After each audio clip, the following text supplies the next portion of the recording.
And I think what this shed light on is there's one very important thing that as cyber professionals that have kind of been ingrained in us, which is we need to protect the operating system and we need to protect that hard drive or that image.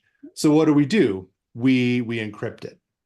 And what a lot of people aren't talking about is that is what made this so incredibly complicated. Because I couldn't just call you, Aaron. I couldn't just say, hey, I want you to hit, the button 20 times. It'll drop you into a command prompt. And then I want you to enter this command and then reboot and you're back up and running. That's pretty easy to do. Here's how it actually went though.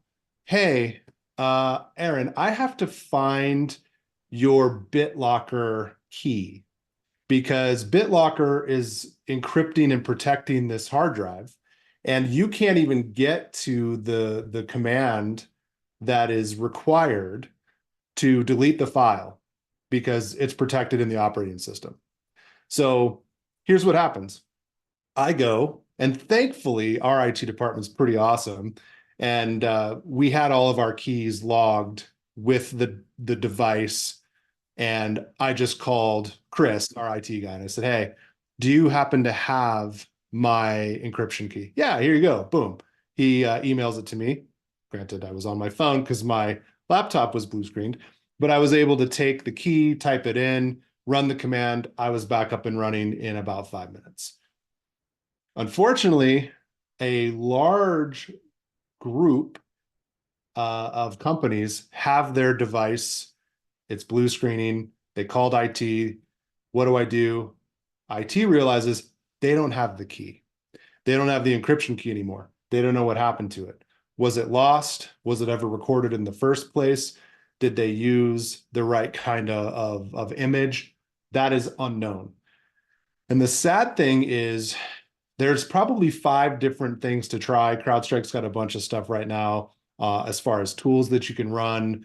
Microsoft has published a couple of things, but then they kind of point the finger and say, we'll go to CrowdStrike.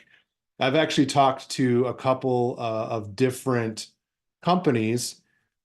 They couldn't find their keys, and they are now re-imaging every single device that is blue screening because they cannot delete that file because they cannot unlock that drive. So the ones that you're hearing about that are still down, they either have 100,000 endpoints with this problem in a small IT staff, or they are now in the middle of re-imaging hundreds, thousands, tens of thousands of devices.